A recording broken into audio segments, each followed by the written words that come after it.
tahun terakhir kepemimpinan Pak Joko Widodo. Bagaimana memastikan transisi proyek strategis nasional ini bisa berjalan mulus ke pemerintahan berikutnya dan malah nggak jadi beban ke pemerintahan selanjutnya. Seperti apa Bu Kartika?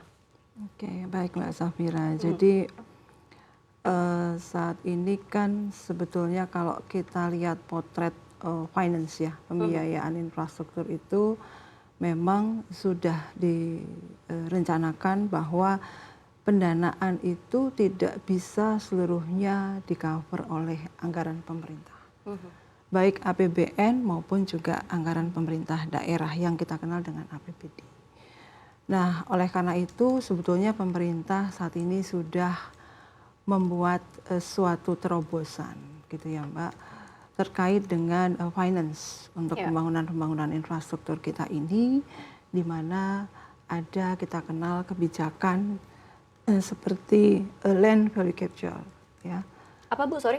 Land value capture. Land di value mana capture. ya pemerintah memang sedang menyiapkan payung regulasinya ya.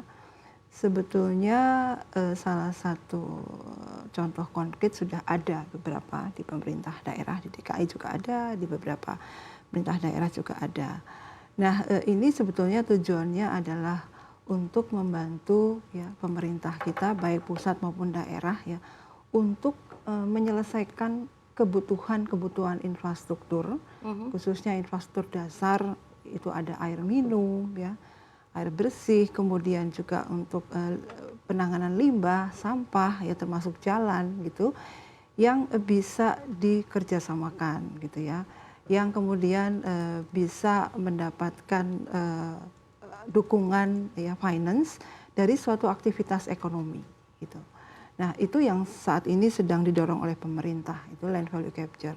Selain itu juga yang sudah berjalan sebetulnya kalau kita kenal, kalau di luar sana PPP, public partnership, public private partnership.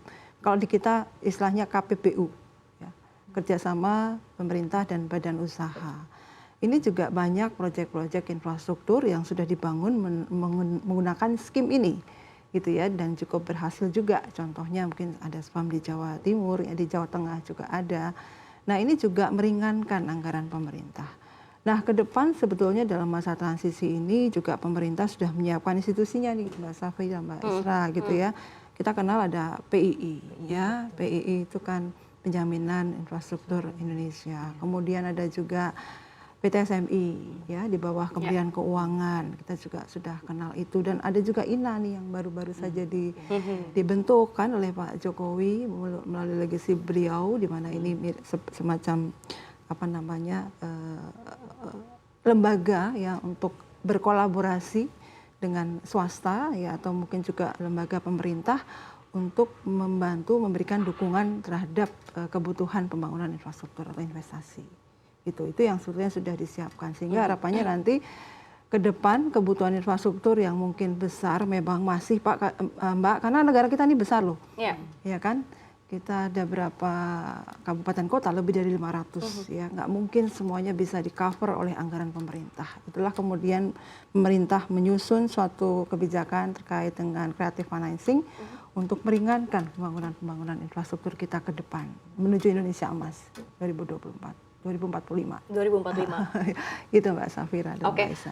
Saya akan ke Mbak Esa. Mbak Esa, ini kalau seperti yang dijelaskan Bu Kartika begitu ya, sudah ada terobosan land value capture. Salah satunya, dan juga tadi ada banyak tadi dijelaskan oleh Bu. Ini menurutnya inovasi ini cukup nggak sih untuk pembiayaan begitu ya, yang menjadikan inovasi pembiayaan untuk jadinya nanti Jokowi selesai begitu ya, pembangunan masih jalan dan akhirnya nggak jadi membebankan pemerintah selanjutnya atau menjadi proyek mangkrak begitu. Sebenarnya memang banyak ya inovasi pembiayaan yang dilakukan di era Pak Jokowi, termasuk pembangunan LMAN ya Bu ya, lembaga aset manajemen aset itu memang bagus, tapi yang saya mungkin perlu soroti adalah masih mungkin kurangnya partisipasi swasta di sini ya, karena swasta walau dicoba dengan berbagai macam skema masih mungkin agak enggan ke sana, padahal mungkin pemerintah dan BUMD hanya 30% dari kebutuhan yang mampu dipenuhi anggarannya, sementara swasta ini harusnya masuk lebih banyak. Tapi saat ini konsentrasi swasta sangat di tol ya Bu ya, lebih banyak di tol, padahal mungkin bandara seharusnya kan bisa masuk, kemudian pelabuhan bisa masuk, tapi masih banyak kan, karena bagaimanapun swasta ini kan harus ada satu penjaminan ya bahwa proyeknya itu profitable, satu profitable, dan dua ada jaminan karena tidak mau pastilah kalau proyeknya berganti pemerintahan nanti proyeknya ini akan lanjut atau enggak. Terus kemudian ada juga soal mungkin bunga pinjaman yang masih sangat mahal, kemudian ada juga persoalan penjaminan pemerintah seperti apa sih. Jadi memang swasta mungkin ke depan seharusnya lebih dilibatkan lagi bagaimana sih membuat proyek-proyek yang menarik di swasta, karena seharusnya peluangnya banyak ya, terutama mungkin di perumahan, di sektor perumahan ya, karena kebutuhan perumahan masih sangat besar. Kemudian mungkin di bandara, karena di bandara itu mungkin akan lebih justru mungkin profitable dibandingkan mungkin jalan tol yang di Sumatera atau mungkin yang istilahnya daerah yang terpencil itu kan agak susah. Sementara jalan tol sebenarnya kalau swasta udah banyak masuk di Jawa sih. Menurut saya yang perlu banyak dilibatkan dalam ini adalah swasta, walaupun pembiayaannya seperti Ibu bilang ya itu kan sudah dicoba skema KPBU ya, dan mungkin ada skema lain, tapi ya mungkin perlu ditingkatkan lagi keterlibatan swasta di sana gitu. Oke, baik, saya akan ke Pak Sumedi. Pak Sumedi, mungkin ada yang mau ditambahkan Pak untuk singkat saja agar transaksi begitu ya dari pemerintahan Jokowi, transisi begitu ya dari pemerintahan Jokowi ke pemerintahan selanjutnya ini supaya mulus dan berjalan lancar demi mewujudkan Indonesia Emas 2045.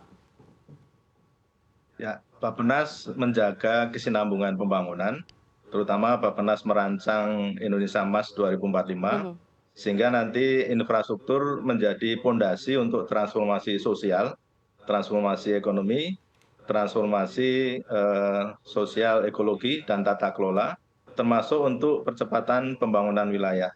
Nah, dalam mewujudkan itu, Bappenas mencoba untuk menjalin komunikasi dengan berbagai pihak. Bappenas melaksanakan forum infrastruktur wilayah, sehingga nanti keseimbangan antara supply dan demand.